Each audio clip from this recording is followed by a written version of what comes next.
What's up, everybody? Happy Sunday morning. Part 1 of WrestleMania 39 ended about, 11 hours ago. Got some rest in. Ready to talk about it here. Ryan Drosty with Mr. Justin Joint coming off what seemed to be a pretty roundly praised edition of WrestleMania 39, Part 1. Justin, how are you doing this morning? Pretty good. I'm on my second cup of coffee, so building that strength, strong style. Oh, yeah. I've got my first cup here. I'm just starting it. I might have a kid bringing in a second cup because my wife took our kids to go see the Easter Bunny at a local coffee shop right now. So Oh, all they're right. supposed to be bringing me home a donut and some coffee. So I don't know. They might run in here with it. Who knows? I forgot to lock Nice. the door. What kind of donut? You Icon request a certain. Donuts is the place. But Do you yeah, I request a usually get special this. one? Yeah, I usually get this kind of coffee one called Java Nut. That's really, really good. Interesting. I love coffee. I mean, basically my day peaks with that first and second cup of coffee, but I do not like coffee flavored food. I don't want that. Yeah, I agree with you on the cup of coffee. That is one of the highlights of my day. I would say I don't usually, but this donut I love. It's like my all-time favorite donut ever. I So you might got have to to give get it a one. try. Yeah. Yeah. So yeah, we're talking WrestleMania 39. It's a big day. It's a big weekend for us. Man, this is gonna be a busy day. I don't know if you're watching, Justin. Get the Iowa Hawkeyes women in the national title game this afternoon. I'll be watching that with the whole family. I think I Taking might in part actually turn two. that in. Dude, you I'm gonna gotta watch watch it. it. Yeah, I haven't watched any of it yet, but you got a generational talent leading the way, and I mean, it's for all the marbles, and it's at a good time, 2:30 for us. So Yeah. no Caitlin Clark is excuses not to. unbelievable. Unbelievable. Like such an exciting player to watch. I've been watching this thing. Who cares about the men's tournament? This is where it's at. So yeah, you should turn it in. It'll be the game against South Carolina the other night was quite the spectacle because they hadn't lost in like 42 games or something. So it's been a big weekend sports wise. I was jacked to watch WrestleMania. I know you were watching it with your kid. Mhm. My kids were watching it. I had my dad over here watching it with me. And I'm still kind of on a high. Look, man, I'll say it. We did the preview show. I said this was the least anticipated WrestleMania for me since we've been doing the pod. And I'll just be an idiot because, I mean, that is true. I wasn't like super hyped about it. But throughout the show, I really, really enjoyed myself last night. I was thoroughly sports entertained. So maybe my hype level for it, I was out to lunch and I'm a complete dope because I really enjoyed myself. Justin, give me your grade for night one. Um, I think I will go A minus because it, like you said, um, it delivered from top to bottom. Even the stuff I didn't really care for was at least entertaining in some form. I mean, shoot, this is probably the best WrestleMania since 31 or 30. I know 31 hasn't aged well for some people, but that is something we're gonna have to look at with this one is how it ages and how we look back on it. But coming out of it, top to bottom, great show, fun show. That was kind of the way I was thinking about it too. I'm also at an A minus, and I was thinking if you look back at the 30s here, in WrestleMania history, and you're thinking about like the most memorable moments, whether or not 31 has aged well, I still feel like that Mania had so many big moments that are stuck in my mind with Bryan in the ladder match. Of course, the main event was Seth's cash and Rusev in the tank. Mhm. It was a really good show live. 30 obviously was an unbelievable one. I would agree, probably at least so far the best WrestleMania since 31. And yeah, I'm at an A minus. There's a few things I'll nitpick here and there, but overall, I mean, this is it's the low A range for me. Let's see what our listeners were at. I'll share the Twitter poll here. We're at 101 votes, almost 70% with an A, about 25% with a B. C, D, and F very small. The trolls coming out as always Yeah. for those, but I mean, yeah, it's definitely an A B. I put it in that A minus range. I mean, kind of a legendary finish. Some really high notes throughout. We're going to talk about all of it. If you're here in the live chat, let us know your grade for the show as well. Let us know your favorite parts of WrestleMania 39 so far. We'll get you involved. I'll let you know right now the plan is part 2. I'll be recapping Monday morning, 9 a.m. Central. We're going to have Jesse Velasquez on the show, returning as a guest co-host. We got some notes on the future of Top Rope Nation, and I'll get to that at the very end of the broadcast, and we'll talk about what's going on behind the scenes here with the show. But let's carry this high forward right now, Justin. So WrestleMania 39, Los Angeles. We had Ryan Huffman on the preview show. He was there. So I was texting him throughout. He was sending me some pictures, just a packed house. He said that SoFi Stadium is quite the scene inside. It's just such a nice stadium. I would love to get out there. I was kind of personally regretting not going as I was watching this and seeing all the stuff rolling in this weekend from my friends on Twitter who were out there. Yeah, we got Mr. Evans in the chat. He said an A as well. Go ahead, Justin. I mean, I was just going to say about the production and the look of this WrestleMania was, I mean, it was stunning. Mm-hmm. And I put it in our Facebook thread that, this is probably a top 10, stage and stadium production for me. It just looked amazing. And there's just not too many that compare with it. It fit in, all the themes fit in perfectly with Los Angeles. And I love the way as the sun went down, the atmosphere of it kind of changed a little bit. And the way the stage looked in the dark looked even better than in the day.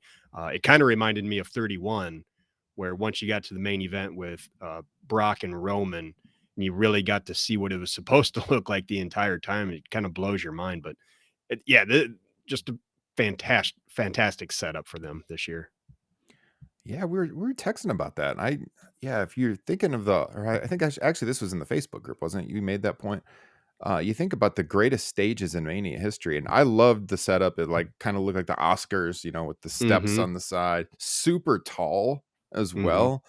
I don't think any of them they've had, of late in Texas have been super memorable. It's just always No. like the big star. Like, Yeah, it they're doesn't really do bland. much for me. Yeah.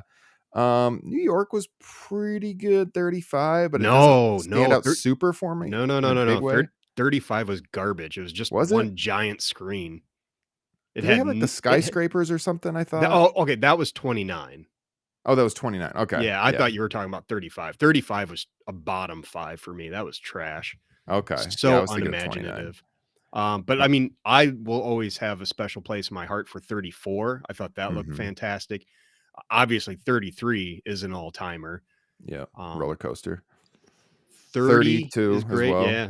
Yeah. 30, not 32. Yeah. 30 Oh as yeah, well. 32 In is just addition. like the other Texas one. It's so Y- bland. Yeah. But 17 we talked about on the yep, classic show that we yep. just did. Yeah. 20 is always going to be a favorite for me. 18 was pretty No, no, 18 was gigantic. No? it was just big. It was just scaffolding. It was It bad. looked cool though, I thought. No, it was bad. No? No? Yeah, and then you get into the old ones, they don't really compare to modern day. Like 17 was we'd say you said this on the classic spot. 17 was kind of the first of the modern because they had like the colored spotlights and Mhm. everything and totally changed the way they shot these shows and even weekly TV moving forward. So Yeah, I would I say think top 10. they tried finessing things up a little at 15 where they had the giant logo hanging down that Rock and Austin fought into, but Yeah. that was kind of the first uh unique thing they ever did, I'd say, with WrestleMania entrances. But yeah, this Mhm. was fantastic. I found myself whenever I'd get bored with matches, I just found myself like looking in the background at everything. Yeah. Totally. Yeah. All right, so they open with John Cena and Austin Theory, just like we thought they would. I guess they announced it then too. So we had some debate on the preview show about what they would do here. You raised a great scenario with Cena actually winning and then bringing back the Open Challenge and possibly debuting Jay White. Unfortunately, that's not going to be the case because Austin Theory got the win. And, a lot Mm. made in the build up to this match of were they building it right with the John Cena promo where he totally buried Austin Theory. And, I said when we talked about that on the show a few weeks ago that in order to overcome that, you would need Theory with a dominant victory. You would need Cena showing him respect, something to overcome that. And in the end, what you got was a cheap heel victory that I don't really think does anything. And then he had a promo later in the show that was like backstage, really short and to the point, really didn't do anything. So I don't think that Austin Theory gained anything from this whatsoever. It wasn't a very good match. It was very basic. And John hasn't wrestled a singles match since SummerSlam 21, I believe. It And shows. so, yeah, he was blown up by the time he got to the ring. He Mhm. did his usual like run down the aisle, but he was really gingerly doing the run. And then when he got there, yeah, it was just started out with some chain wrestling, but I mean, you give me your thoughts. It was pretty basic paint by numbers. Yeah, to your point, I didn't really care for it all that much. It was kind of the most paint by numbers, basic version of this match you could have possibly done. It just felt cheap I mean, obviously Austin Theory's a heel, but I don't think that the way he won is going to get him any heat.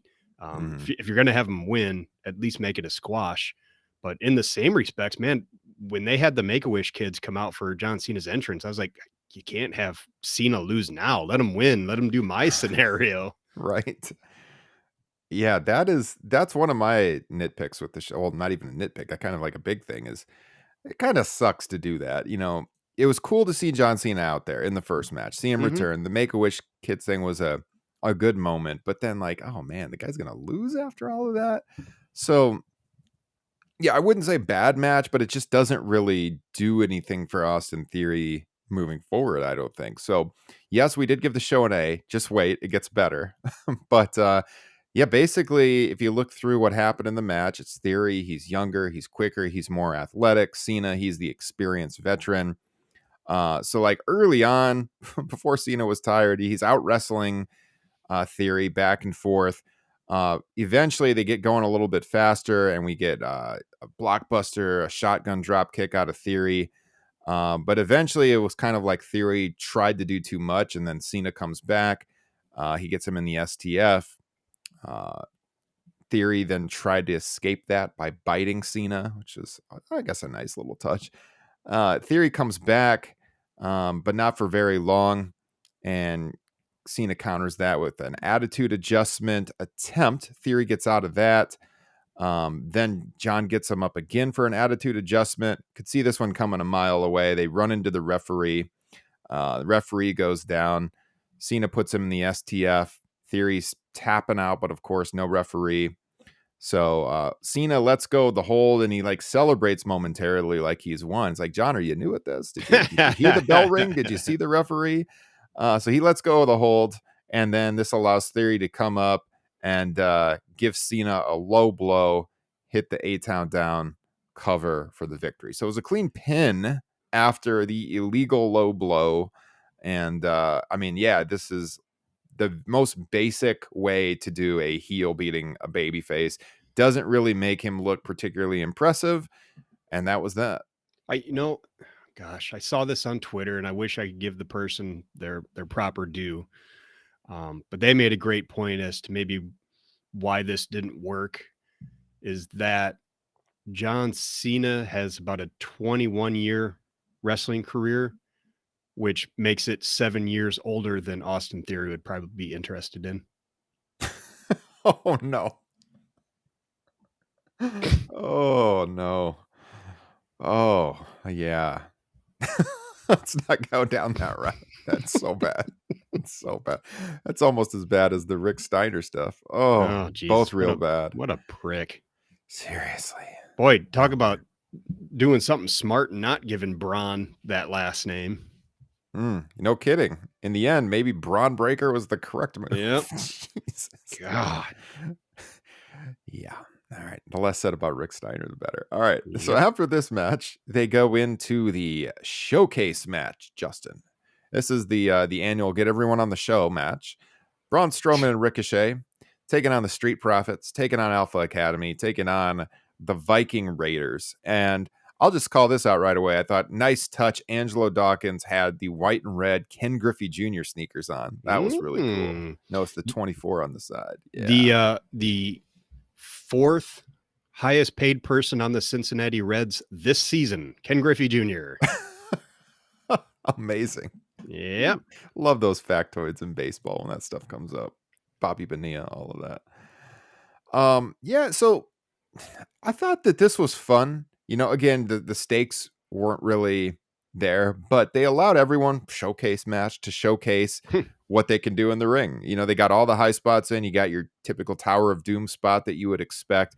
There was a point early in the match where Chad Gable did this like roll through German suplex on Braun Strowman. That That was was really yeah, awesome. that was incredible.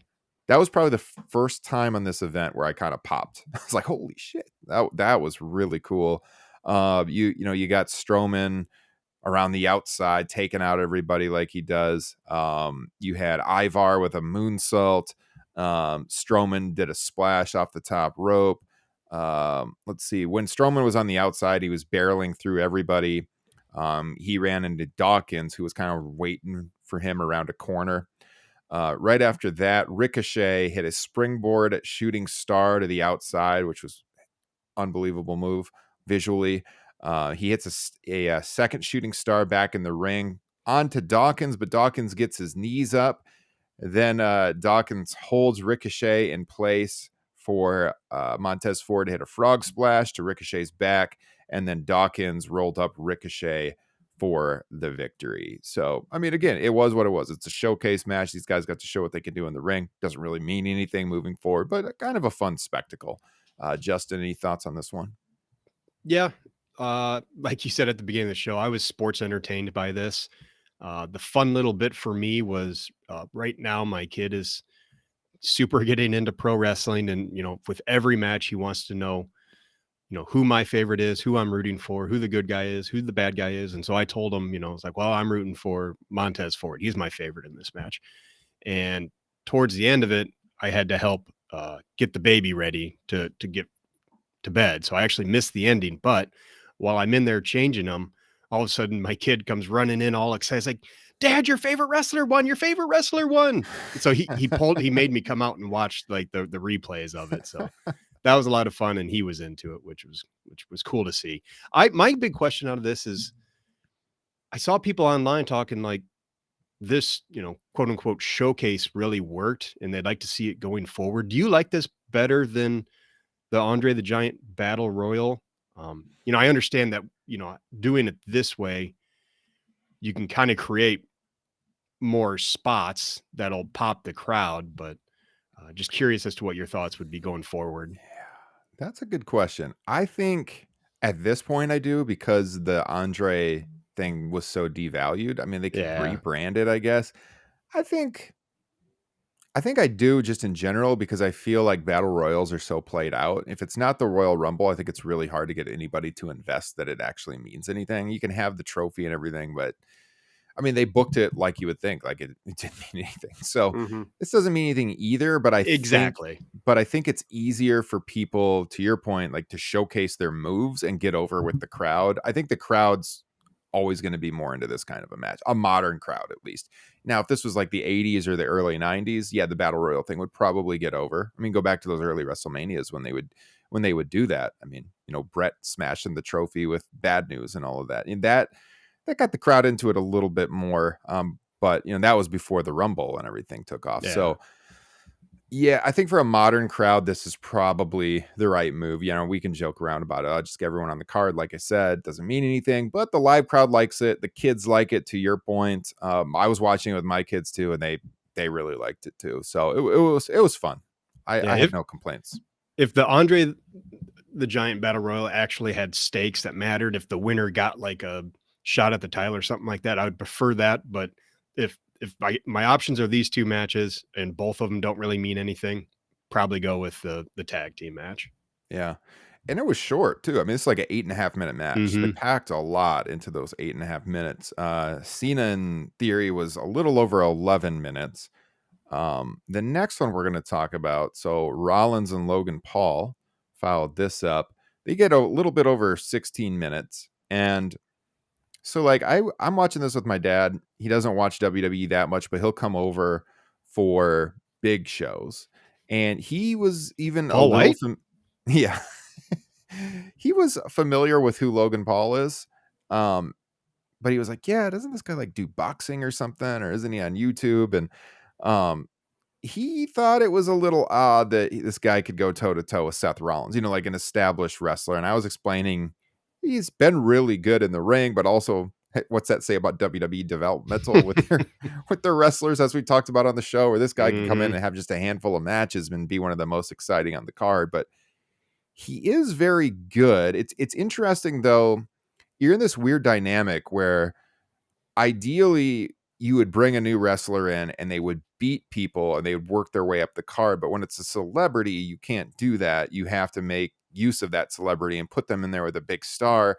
And then you get into the scenario where it's like, God, he shouldn't be beating Seth Rollins, right? And so he doesn't typically win, but he wows you with his ability.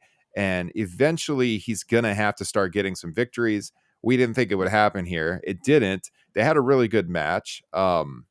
It started out kind of Well, odd, so it was like, yeah, I was gonna go through the entrances. Go ahead. I was just gonna say, going back to like people being upset that he hasn't had any, or really any wins yet. Like, but look at who his losses are against. Yeah, I top mean, it's talent. at Yeah, the top guys. So I'm yeah. not too worried about that. And apparently his contract was up after this show anyway. So who knows what we'll see from him going forward. Yeah. So he comes out and he's basically like mocking Sean's WrestleMania 12 reference or something because he's like entrance because he's coming down on the zip line, like super slow motion. This guy comes out in a protein or energy drink outfit with him standing at ringside, so it's somebody in there who's gonna get involved. Seth comes out as always, big larger than life outfit, crowd singing his entrance theme as they always do. They had a conductor conducting the crowd. I'm sure some of that was piped in.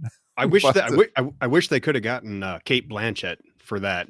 Just reprise her role from Tar, which was a good yes. movie. Everybody, you know what bothered me about, like, for number one, I hate the singing thing. Yeah. I that seems to be a substitute for somebody actually being over. Hmm. But I wish they would have just had that conductor come out, and it sounded like he could have actually got the crowd to sing along with it, but Yeah. then they had to do the piped in stuff. And I think it would have actually been kind of neat if they would have just let that conductor get the entire stadium going. Yeah, like pointing at the different sections. You guys go, and like they Hmm. would have done it for Yeah, sure. absolutely. Yeah, I'm not huge into the singing thing either, but boy, the dude is way over. Whether or not it's odd since we're Iowans and like this is my least favorite version of Seth Rollins Ugh, ever, but so crowd likes it, obnoxious. so I don't know, whatever. But yeah, once they get going here, we expected it. We said on the preview they Hmm. would have a good match. Logan Paul has always impressed us when he's been in the ring, and that was no different here, WrestleMania 39. So I mean, early on, he was doing all kinds of stuff, totally, showing his athleticism, hit the buckshot lariat again, like he always does. He did a standing moonsault. He's springboarding off the ropes.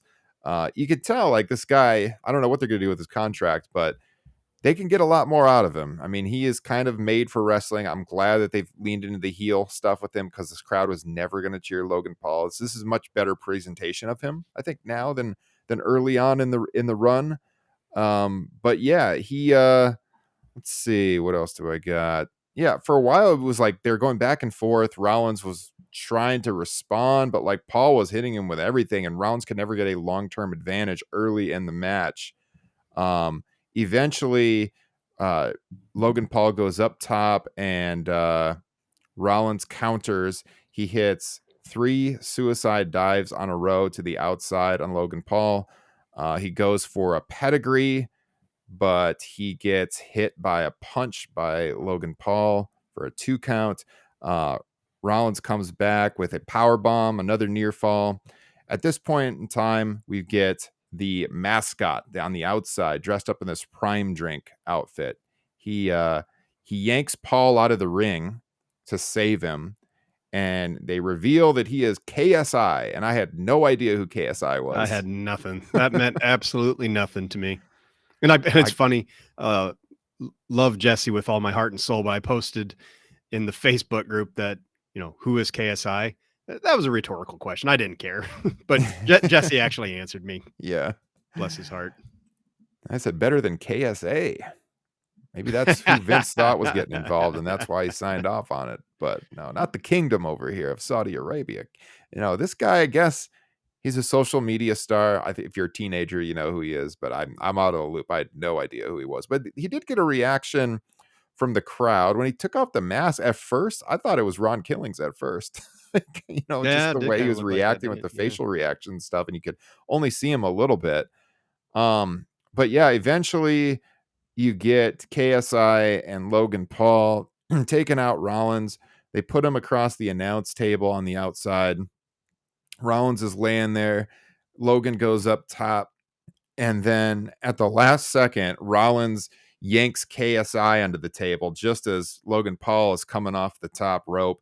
And Paul, like in midair, even kind of reacted to this facially, which was really good. Mhm.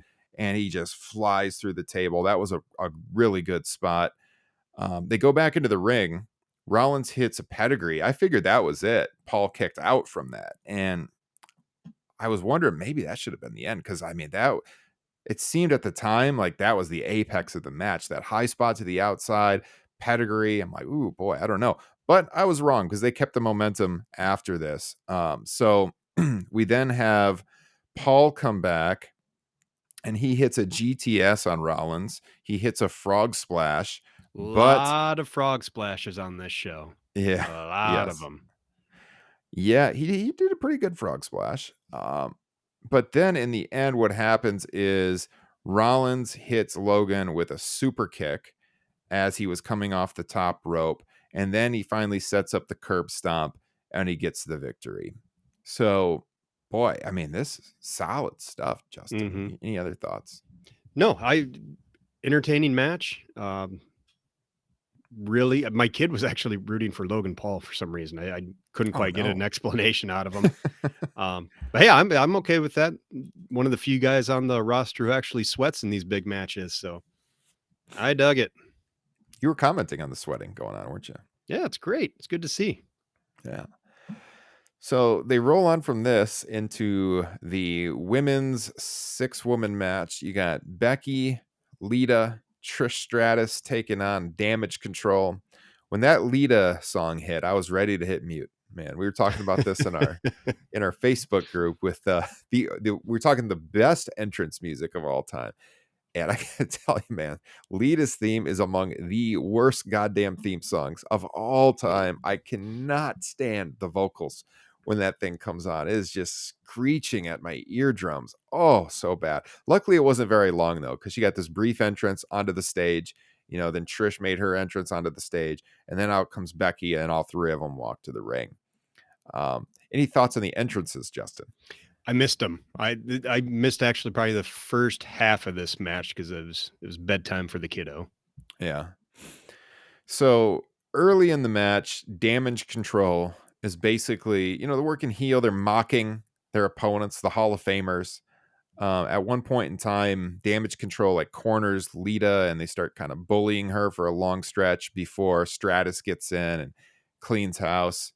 Um, yeah, I mean the Hall of Fame women here, they worked pretty well together. I thought, definitely not the ideal spot for a Becky Lynch to be in a match like this, but I'm sure she was eating it up being out there Yeah. with people that she grew up idolizing. So, yeah, eventually we saw Lita and Becky launch Stratus into a head scissors on the outside, which was a good spot, which tossed Dakota Kai into her teammates.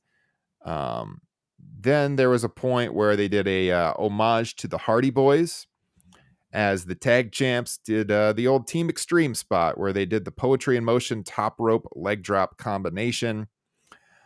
Probably the highlight for Damage Control was when Io Sky cleared the entire field with a moonsault to the outside. And then in the end, basically they got all the spots in for the baby faces. Stratus hit the chick kick, Lita hit her moonsault, and then Becky Lynch gave Bailey the manhandle slam off the corner for the victory. So, I mean, always good to see some of the legends come back and not look like they're just going through the motions, but like they can still hang. And I thought Trish and Lita were pretty solid here. So Yeah, fun match. I hope next Trish year Becky's especially doing looked something. great. Yes, she did. There was a lot of comments, including in our Facebook group about Trish Stratus and how good she looked out there for sure. Yeah. Hopefully next year you get Becky Lynch in a more prime spot on the card, but this is obviously something that was fun for her, and I'm sure she had a good time with it. So rolling on, Rey Mysterio, Dominik Mysterio. If you had told me 6 months ago how into this match I would be, Justin, I would have never believed you, ever. We have been really critical of Dominik Mysterio on this podcast. I think rightfully so at times, but it doesn't mean the Mhm. kid can't improve, that his character can improve. And with that said, Justin, your thoughts on this one going in? Boy, to your point, I don't know if anybody has done as much of a U-turn for me and my fandom of them than Dom Mysterio. I mean, that whole going to jail angle has just done wonders for his character, and he has really embraced it in a really fun way. Yeah. So, talk about this match, those entrances for both guys, just chef's kiss, perfect. Uh, Mysterio coming in it starts off with what Snoop Dogg's song was that? Crap, now it slips my mind, but I was shocked, they, paid the royalty fees or whatever to have that play during WrestleMania. And that goes right It was into, gin and juice, wasn't it? was it? Okay. Yeah. And then that goes right into Eddie's theme song Yes. and then into Ray's theme song. Just beautiful. Even Dom's entrance was incredible too. Him coming out in the paddy wagon in Rey Mysterio's mask and just, yeah, I can't say enough about it. It was just great. Yeah, the entrances are unbelievable. I got chills when Eddie's song came on. That was so cool to hear. And yeah, Dominic like getting escorted out by the cops, and like even the video they pre-made was pretty cool. The only nitpick on that was, they showed him going from the jail into the van or bus or whatever, and then they bring that into the venue. I'm not sure where he got the the big coat and mask from, but yeah, he had that on all of a sudden. But it looked really cool visually. He was great facially, coming Yeah. out, just Yeah. total heel look to him. Crowd booing the crap out of him. Got lots of really good heat here. I think, and they've played up this angle pretty much perfectly in the way Mhm. they've gotten Ray's wife and Aaliyah involved and everything. And then they're out there ringside again playing into this match. The spot where Dominic threw the drink on Aaliyah, that was played off so well. I mean, I'm sure they knew this was going to happen, but she was legit looked stunned. And then she's like jumping over trying to get at him and stuff. And when they showed it on the replay, slow mo, she did not react to that drink coming in her face until like it was there. It looked like she Mhm. was legit shocked it happened. And Yeah, I love that spot. That was a great way to turn the match into Dom's favor. yeah. So you're Real looking at, go ahead. mm, Never mind. I'll save it till after the match. Go ahead. Okay. Yeah. So going into everything that happened here. So early on, it was basically like Ray was just kind of toying with his son early on. At one point he takes off his belt, he spanks Dominic with it. The crowd loved that. Um, Eventually Dominic comes back, distracts Ray a little bit, gets the advantage. This is where you have the drink spot on the outside. Um, Ray's trying to restrain Aaliyah, and then Dominic attacks him from behind. Uh, Dominic continued to antagonize his family. Eventually, his mom gave him a slap across the face. And then Ray hits a 619. Seems like the match is going to be over, but then out comes the Judgment Day. But then comes the old LWO. They have reunited. Legado del Fantasma comes out, and now we've got even odds. Dominic gives his father the 619 himself. I Could think not get it the 3 count. I think it happened before this, but that I don't even know what you call it, but where Ray charged Dom and he did like some sort of like reverse monkey flip thing that sent Ray face first into the bottom turnbuckle. That was a thing of beauty. What a great spot that was. Vicious looking. Yeah. Oh, yeah, he's right. It was nothing but a G thing that went into the Eddie theme. Mr. Evans had that correct in the chat. Yeah, so then we move on. And let's see, where am I at? Yeah, so then Dominic gets a steel chain out, and he's going to end the match this way. But then Bad Bunny, who was doing guest announcing at the Spanish announce table, and I was wondering, he's got to get involved here, right? And so he's sitting ringside. He comes up, he gets the chain away from Dominik. And at that point, Rey comes back, hits the 619 and a top rope frog splash for the win. This could not have been much better. When you look at, how long Dominik's been in the industry, he's improved a lot. His dad doing everything he can here to make him look like $1,000,000. You got the star power with Bad Bunny. You got the factions getting involved. You got the families here. Thoroughly sports entertained again, Justin Joint. Yeah, this is definitely one of those matches where I am sure they had the entire match laid out beat by beat. And Mm-hmm. sometimes when you watch those kind of matches, they can feel a little contrived, but this one was just executed perfectly and flowed really well. Hats off to both guys. It was a tremendous match. Yeah. Uh, What other thought did you have that you were saving for well, later? so I think one of the big reasons, well, actually, no, I'm going to start here. This was after those entrances. I was in Mm-hmm. such a happy place with, enjoying this WrestleMania, and those entrances were so good that, I poured a nice glass of Talisker. And by the end of this match, I was ordering that new Stunning Steve television champion action figure, You which, guys, if you're not in this Facebook group, please get in there. We had such a fun live thread going, and we'll do it again tonight. But yeah, Justin had thrown out, did I see a stunning Steve Austin figure in one of these promo packages? And so then I posted the link to it. Like, Justin, you have to buy this. And he's like, maybe tonight after I've had enough drinks. And he ended up ordering it. Yes, indeed. yep. Now the question is, like, how do I hide it from my kid so he doesn't ruin it? Dude, it's an awesome figure. The classic Oh, red TV title from yes. WCW. You got the big robe on him. You've got the like splatter paint tights. Man, good stuff. So the thing that I think kept me from giving this show anything higher than an A minus, it probably dropped it from like an A to a minus. And this is kind of a dumb Mhm. thing, maybe just something that bothers me, is all the sponsorship bullshit that every Yeah. match had to have a sponsor. And you have these great entrances with Dom and Ray, and then you have all this just Cinnamon bad Toast Crunch, wasn't cinnamon it? toast Yeah. crunch. Wasn't there even like a guy out there dressed like a cinnamon toast Yes. crunch? I don't even know what Because you'd call that. I think I noticed it when like Ray had the cool entrance and so emotional Yeah. with Eddie and stuff, and then all of a sudden he gets the ring and then he's like so serious, and then he walks past this guy with the Cinnamon Toast Crunch outfit. Oh. Like, come on, man. And then It's all around taking me all out of of it. on the electronic boards around the ring, it's just these little cinnamon toast crunch guys. Yeah, Kinda it's like, I don't know, how do you watch this again and not be kind of distracted by that? that's true. But then, But and that leads directly into, basically a tourism, uh, commercial for Puerto Rico, being that, Backlash is gonna be there, which I'm fine with. It was obviously something that they probably paid them to put on the show, but yeah. And to that point, Brandon in the chat here, Evans saying, mark my booking, Damian Priest and Dominic versus Ray and Bad Bunny, which makes a lot of sense yeah, at WrestleMania works for me. Backlash in Puerto Rico. I definitely can see that being the case for sure. They set it up here with the finish. All right. SmackDown Women's title. Justin, going in, think my only deep thoughts on this match were righting the wrongs from 3 years ago. Mhm. Rhea Ripley has to win this match. We all felt that way on the preview show. Totally miscast with Yes. Rhea being the heel, and Charlotte should never be a baby face. She's always going to get booed.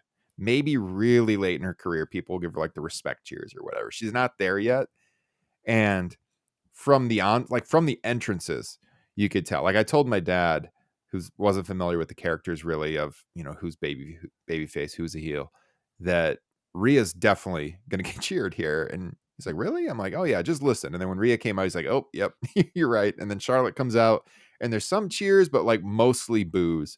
And so Huffman, who was in the crowd, he's texting me and he's like, oh, yeah, like overwhelmingly this crowd is for Rhea Ripley, just like we thought it would be. And early, that was a little bit of a struggle because of the Yeah. miscast, and the match felt a little cold the first few minutes. But Justin, this ended up turning Whew. into one of the best women's matches in this company's history, most likely. Like it was by the end, the crowd was biting on everything. They were so hot. They had them in the palm of their hands. This was an excellent match. Yeah, I mean, I put it in the Facebook group. Foot and mouth. Hats Yeah. off to these ladies. They completely won me over because the first third of the match, which I will stand by, I thought was pretty boring. And part of that, to your Mhm. point, just could be because they were trying to figure out this match and the crowd was trying to figure out this match because everybody wanted Rhea to win. And Charlotte really had a boo-boo face coming out. Yeah, I think you could tell, in which maybe that was just bad surgery. Who knows? Uh, but they beat the ever living crap out of each other. Yeah. We talk about all the time about matches where you can kind of tell it's choreographed and they're trying to find their spots. This was a fight Mhm. between these two ladies, and they won me over. And this would be my match of the night. Yeah. I would have a hard time arguing with you. I mean, the main event was fun. We'll get to that here in just a second. But this is a hell of a match. I mean, we were reacting to everything. Of course, watching with my daughters, they're always into the women's matches. I mean, they were super into this. It's kind of funny. My oldest daughter, she was watching this almost like we would. She was starting to like analyze the matches. And after this, Hmm. she turned to me and she's like, "Dad, I think that was the match of the night." Ah. And then my second oldest daughter, who's 4, she was just when I looked over at her, she had just a very serious face on her. And I mean, she Ah. was just analyzing everything that was happening, but she was into it the whole time. Yeah, this is one I would go back and watch again. I always say when I grade the shows, if I'm gonna go A, there's got to be something really memorable or something that I would rewatch. And I Mhm. would rewatch this match. It was that good. Um, so yeah, I mean, Rhea's fallen short against Charlotte in the past. This is finally time for Charlotte to get her comeuppance. You got Ripley showing off her strength, how smart she is now, even as a heel, to overcome Charlotte throughout the match. Charlotte got her spots in, but overall, to me, the story was like Rhea was just very confident in everything that she did. At one point in time, it looked like Flair was like on her way to maybe retaining, and they got the crowd to bite on that a little bit. She countered the Riptide into a spike DDT, but Ripley kicked out. Late, I mean, it's near falls, big moves, back and forth.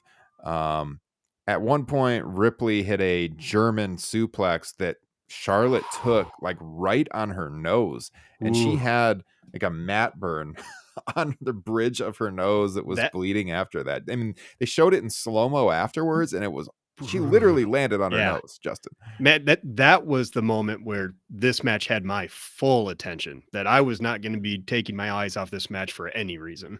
Yeah, no. Yeah, and so they go just under 24 minutes. It was pretty close to the same amount of time the main event got. So they let them get out there and do the spots. Flair hits a moonsault to the outside, like she always does off the top rope. Didn't connect as usual very much. She Hmm. took most of that herself. They get back in the ring. Rhea turns the tide. She hits a headbutt and a riptide.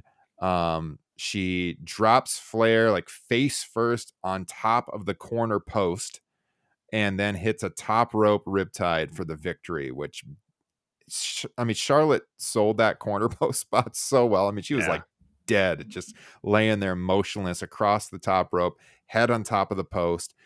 Yeah, she climbs up there, the riptide off the top, visually looked stunning, really good. And the crowd popped huge for Rhea's victory. I mean, this is boy, I don't even want to I have to rewatch it to give it a Same. definite grade, but I mean it's probably coming in like it's over 4 for me. It might be in like that 4.25, 4.5 area. It was very, very good. We had in the chat, Curvin said they got 24 minutes. Can Bianca and Asuka top this match? No. I don't think so. Okay, there's I mean, 2 things. yeah. There's 2 things. Number 1 is, you know, we just watched what is arguably, the greatest women's match in company history. It's Hmm. it's probably easily in the top 5, at least top 10. And so just the chances of, 2 nights in a row, you're going to have one that tops that.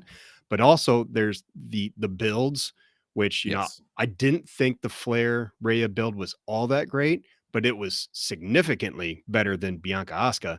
And the other thing is that everybody wanted to see Rhea get this big win back from when she lost to Charlotte before. And there's the other factor of Charlotte always seems to get those wins when it doesn't make any sense. It's like that Hogan must pose thing. It's like Hogan's Mhm. got to win because Hogan's got to win. That's the way Vince likes it. And you hear those rumors that Vince is back. You could have easily seen a scenario where they just let Charlotte win again. So there's just so much going against it. I'm not saying it can't be a good match, but to top it, I would say is darn near impossible. You hit it from all that's excellently said. All right. Everything about it. Yeah. Can I one final thought on this match? I do have a nitpick.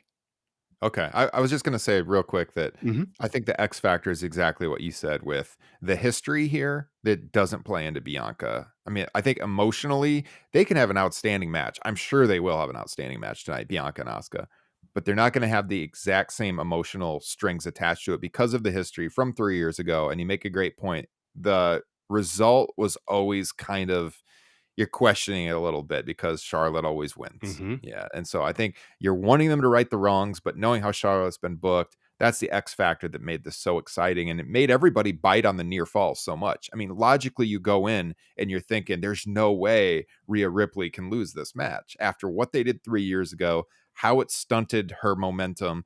Now she's got this momentum back. They can't possibly do it again, right? But it's like, oh, but it's Charlotte Flair. And so then you're like, you're so worried, watching those near falls at the end. And that's what made it so good and put it a notch above. I think no matter how athletically solid Bianca and Asuka can be, it can't quite hit on the emotional level that this one did. Yeah, go ahead.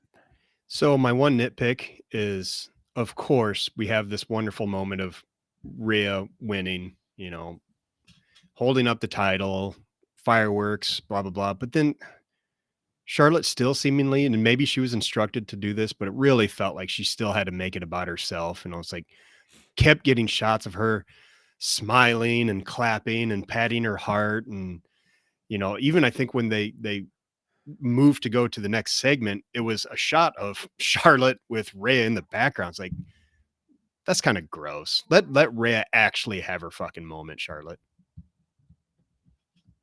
Sorry, my daughter is yelling at me from the door. Um, just a second, buddy. I'm almost done. No, yeah. I mean, it's like you're seeing Charlotte smiling and she's so happy. It's like, come on, nobody's gonna cheer. They're really going in on this baby face thing. Yeah, nice. She's happy for it. We're still not gonna cheer you. Like Yeah. the fans are still not gonna cheer you in this scenario.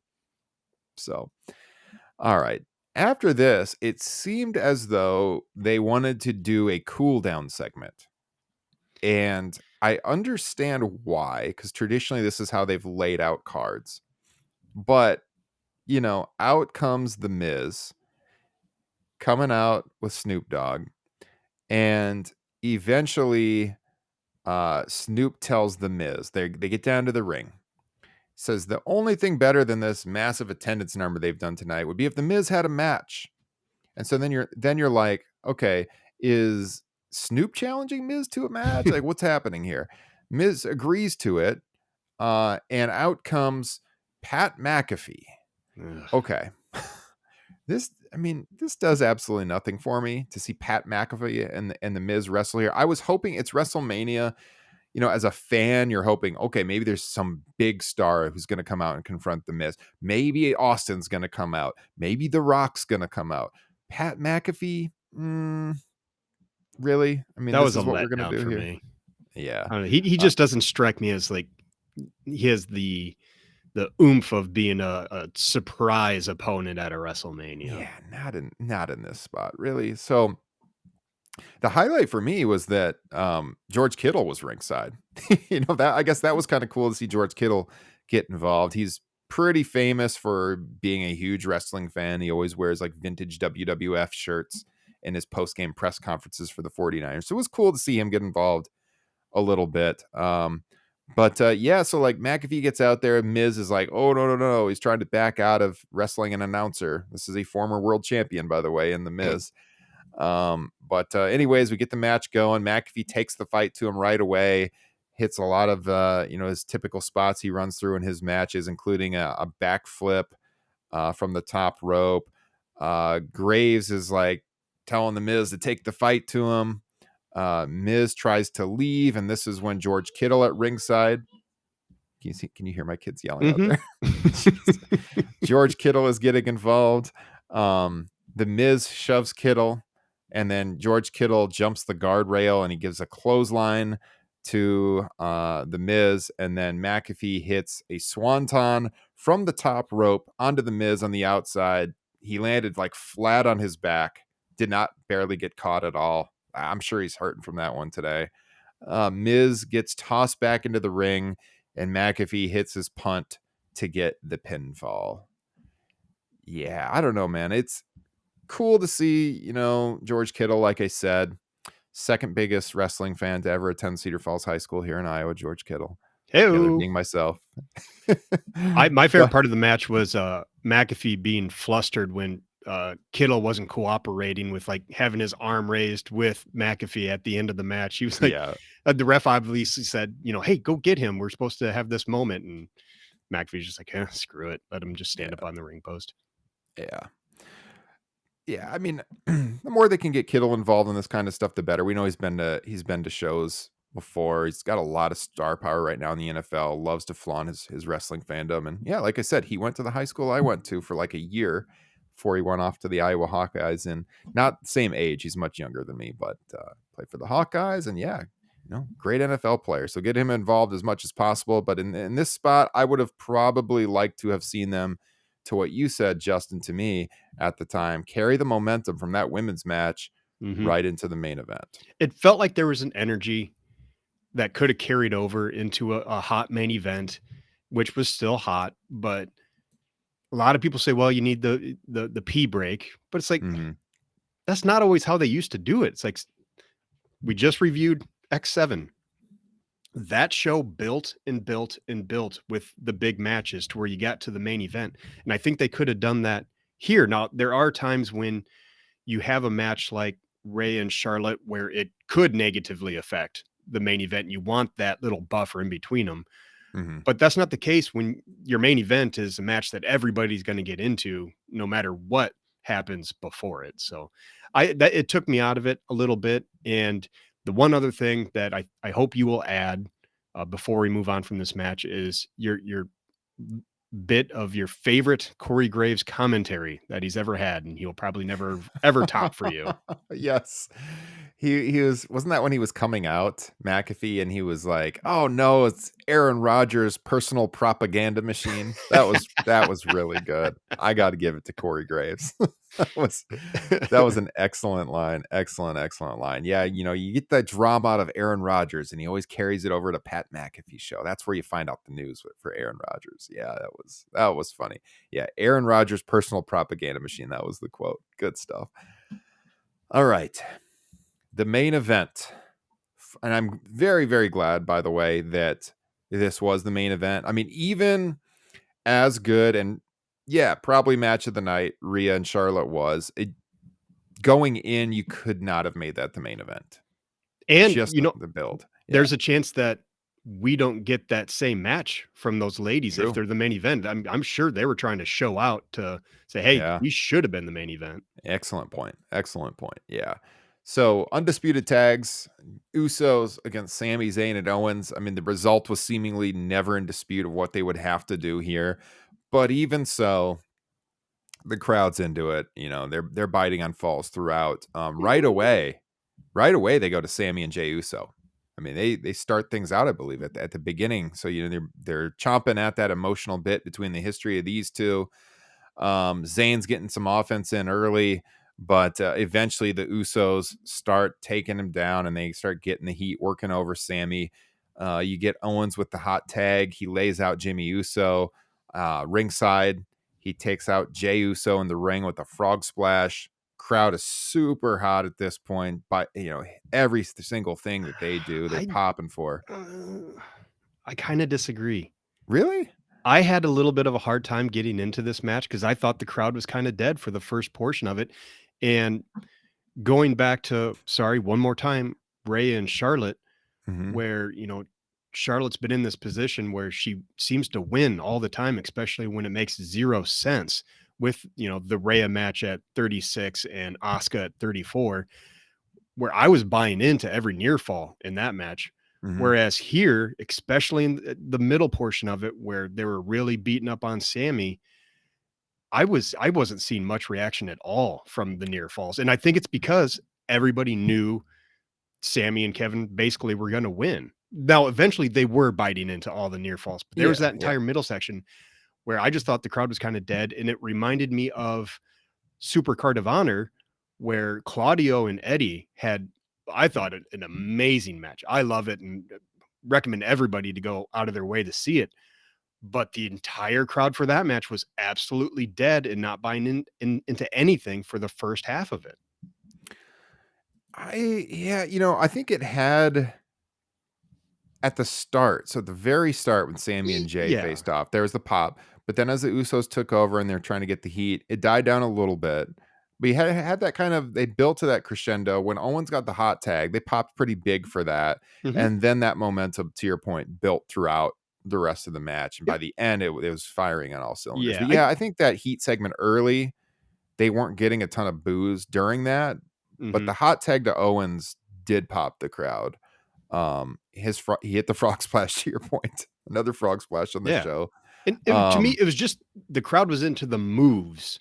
It's yeah. just the near falls they weren't buying. And there were several, I mean, as I said, this match got what, 24 minutes. There were several heat segments in this match. I think 3 as they went through just off of memory, where they'd get cut off and they have to build back up. Um, Early at this point, so after you get the hot tag to Owens, we eventually got a brainbuster. Zayn gave Jay a brainbuster, and then Owens hit a swanton to Jimmy, Was I and the then only one super distracted by the cameraman walking down the entrance? Because I was too. I was Yes. looking back behind him Mhm. like, "Oh god, are they really having Roman or Heyman That's or what I thought Solo come too. out here to interrupt?" But, the commentators weren't mentioning it, and eventually I realized, "Oh, it's just cameramen," but man, that was distracting. We noticed that too. My dad pointed it out too. Even he was like, "Why are those camera guys?" And I'm like, "Oh God, they're gonna shoot the entrance. Someone's coming out." Never happened. That was a little distracting. Yeah. We had a Uso, like kind of the Uso splash deal with Zayn to Jimmy. Audience really dug that. Eventually, the Usos took out Owens. They slammed him through the announce table. Then they give Zayn the 1D. Zayn kicked out at the last possible second. Crowd popped for that. So now you got Zayn getting worked over again. Um, then Jay starts slapping Sammy. Sammy's, looking dazed, visually selling this really good. Um, then let's see what happened after that. I thought I wrote down the quote. He yelled something at him. I can't remember what it was here. Jay hits him with a forearm, open-handed strikes, and then Sammy makes the second hot tag to Owens again now, who hits pop-up power bombs on the Usos. You get a haluva kick to Jimmy. You get the stunner to Jay Uso. I think this is the end, but no. Jay kicks out. At this point, there's "This is awesome" chants from the crowd. We get super kicks. Then later from the Usos, we get Owens kicking out at the last possible second. Owens hits the Fisherman's Buster off the top rope. And Zayn then hits 3 consecutive haluva kicks to Jay, and eventually they get the pinfall. So it was up and down. Usos coming back for different stretches, only to make the hot tag to always to Kevin Owens. It'd be Sammy getting worked over, getting Owens back into the ring. But it ends the right way with Zayn hitting the haluva kicks to Jay, covering Jay for the pinfall. And then you get, the big celebration at the end with the two best friends holding up the unified tag team championship belts.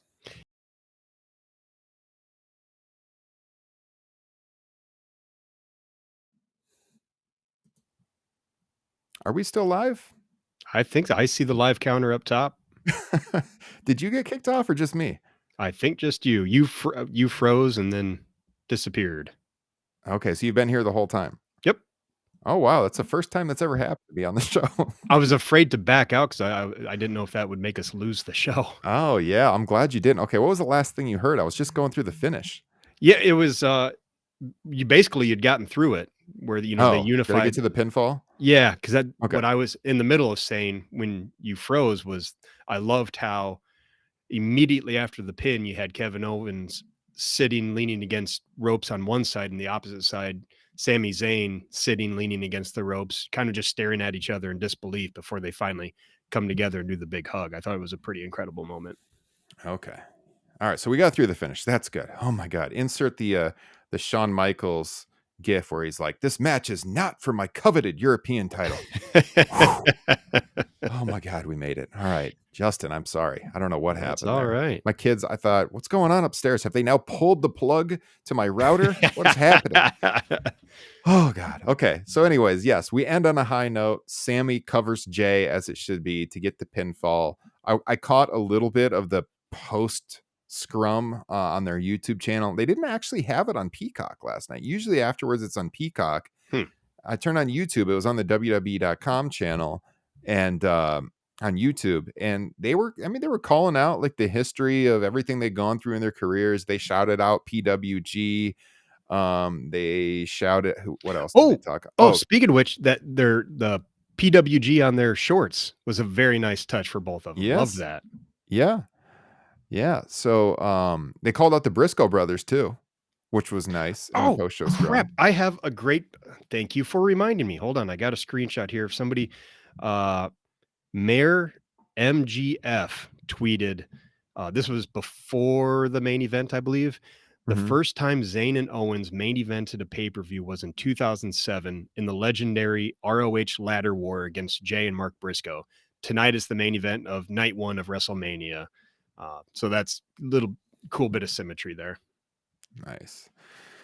Yeah. Yeah, no, they talked about, Jay Briscoe and how much they miss him and how much the Briscoes did for their careers in the post-show scrum. And that's always cool to see at a WWE branded event, that they're talking about outside the world of WWE, which used to Hmm. never be allowed. And these guys have, they've never forgotten where they came from, Kevin and Sammy, and they always kind of go above and beyond to talk about people who have helped them along the way. And it's one of the reasons why they're so popular. So Brandon was in the chat saying he had just said enough isn't enough and it's time for a change. And right after that is when my stream booted me.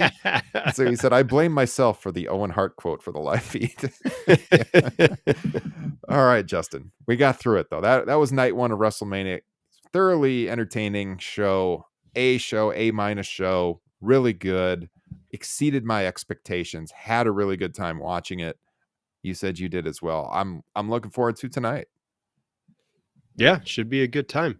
Uh, are you in a hard out right now? Or can I get like 2 or 3 minutes to talk about Supercard of Honor? Oh no, yeah, go ahead. I was Uh, just gonna say real quick. I said this on the preview show.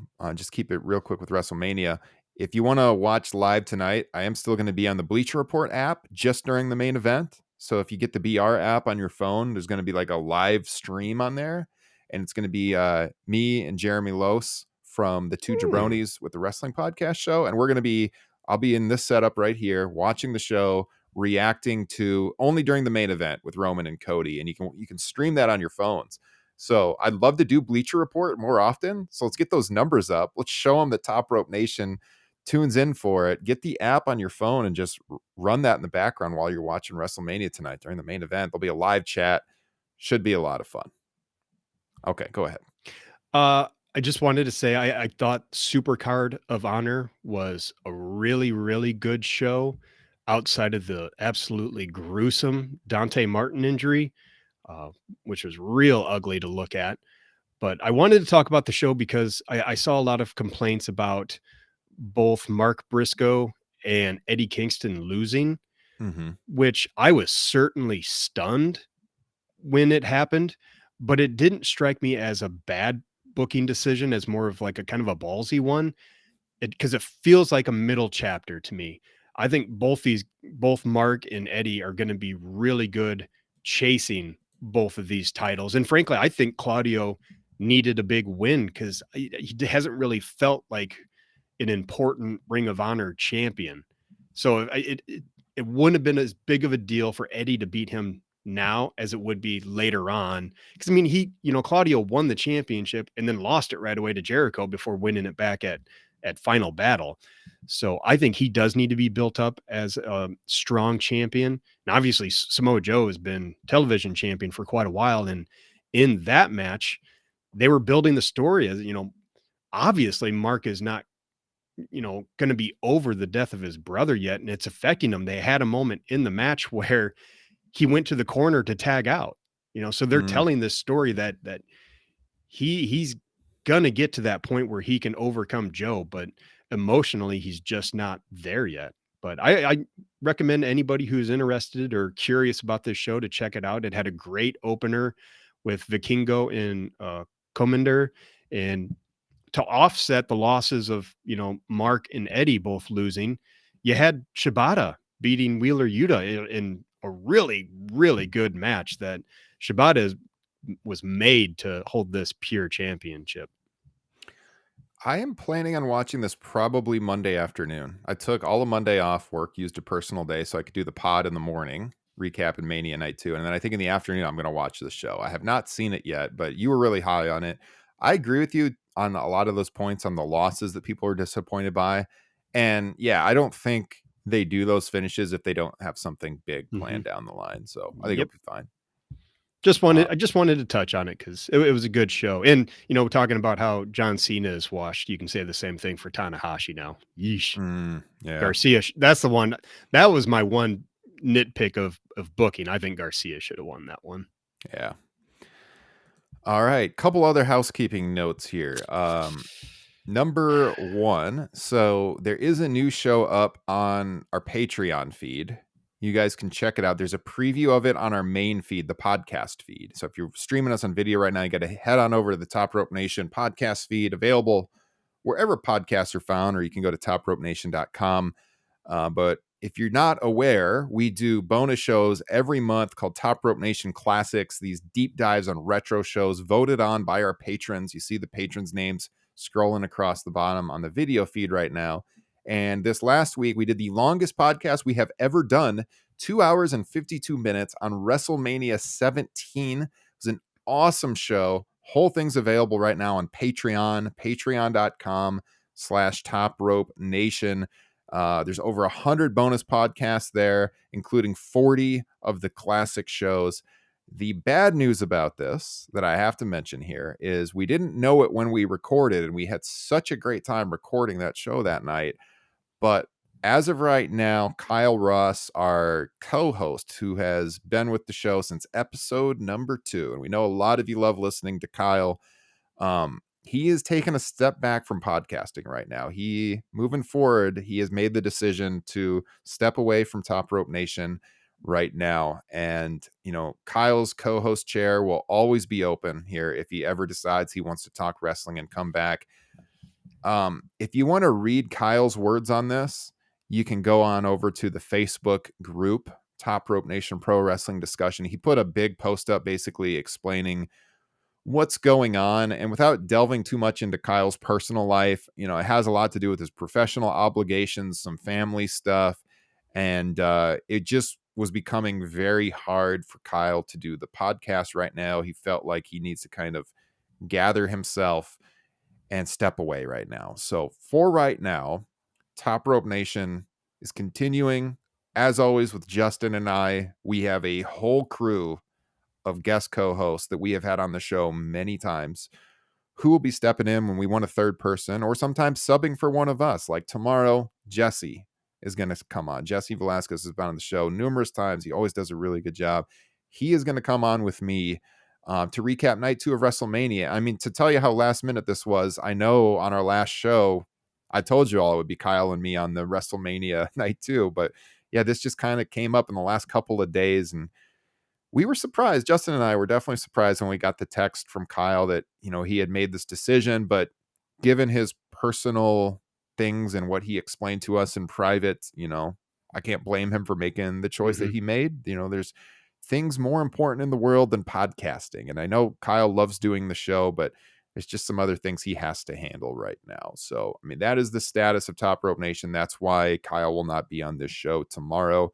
We hope that you continue to tune into the show. We have cultivated a really good following, a fun group in the Facebook group over the years. And we know a lot of you love listening to Kyle on the show, but hopefully you like listening to me and Justin too, and you keep tuning in to the show. Anything you want to say, Justin? No, I was wondering if part of the reason why I enjoyed WrestleMania Night 1 so much is because I needed it so badly because I was so freaking depressed about Kyle leaving us, and he's irreplaceable. He's one of a kind, and I'm sure he's never going to listen to this, but I'm really going to miss talking wrestling with him and just getting to talk to my friend. Mm-hmm. So just all the love in the world to Kyle, and hopefully someday down the road we can all reunite. Yeah. I wrote like a tribute type thing up to him in the Facebook group and talked about how, the whole reason Top Rope Nation exists is because I had created a website in 2014 called Top Rope Press. And Justin, I mean, you were with me when I launched the website and when I was thinking about doing that, and we were texting about it and talking about it in person too. And you were one of the original writers on the website. And then in early 2016, I got an application from this guy named Kyle Ross, and he wanted to write for the website. And all along, my entire purpose, one of the big purposes of doing that website was to launch a podcast eventually. And I just needed like the right people to do it with. I also had to learn how to do it. And so the website was up for 2 years before this podcast started in the summer of 2016. And I did the first show with this guy named Jason Stout, who was also an editor on Top Rope Press. That didn't work out. Kyle had told me he had past experience with podcasting and he was willing to do the show. So Kyle came on episode 2 and we rolled forward and it worked really well. And then throughout the fall of 2016, we started gaining momentum. That winter, Kyle couldn't do a few shows, and that's when Justin came on. So, I mean, we were still only around like episode 20, I think, Justin, when you started. So you've been on from very early. The show had only been on for about 4 or 5 months when you joined as the third man. And then it was us three from January 2017 forward. And you had a lot of good times together doing the show out in Vegas last year, doing a show here in Iowa when Kyle was in town, doing the show at All Out, a year and a half ago in Chicago in the hotel right after we attended All Out when Punk returned. All of us met up for the first time down in New Orleans at WrestleMania 34. And I mean, I'm sure we'll continue on with our friendship behind the scenes with Kyle, and we've both made a really good friend in doing this show. Wish we could talk wrestling with him. Unfortunately, right now, not going to be possible. I'll read you guys. I just pulled it up what Kyle wrote in the Facebook group. So if you're not a member of the Facebook group, this is how he broke the news to everyone. He said, "I'm afraid I've got some bad news. Unfortunately, mostly due to professional obligations, I'm going to be stepping aside from Top Rope Nation. There's really no joy in this, and I was quite sad when I texted Ryan Drosty and Justin Joint earlier today, letting them know my decision." He says, "Over the last 6+ years, I'm very proud of what we've built here, a strong podcast and community around it. But of course, it's always about the friends we make along the way. And that was the best part of this whole thing. Over the last few years, I've gotten to know many of you as well. And that's also been a real treat, except that guy who was insistent Cody's torn pec was a work." that was pretty funny. So I guess this is goodbye for now. Hopefully not forever, but I'm probably not going to be around here much moving forward. I will miss you all. I really will. TRN, then now, forever to get, oh, F that, Vince McMahon. And that's how he signed off. So yes, indeed. Kyle, wish you well with everything you're going through right now, sir. And as I said, the co-host chair will forever be yours whenever you want to pick up that microphone again. All right, everybody. 291 in the books. Hopefully you'll stick with us. And yeah, we'll be back tomorrow. Myself, Jesse Velasquez. Enjoy night 2 of WrestleMania 39 tonight. Justin, any parting thoughts? Nope. All right. Let's keep on trucking, buddy. All right. We will talk to you all again very soon. Take care. Enjoy night 2 tonight. Peace.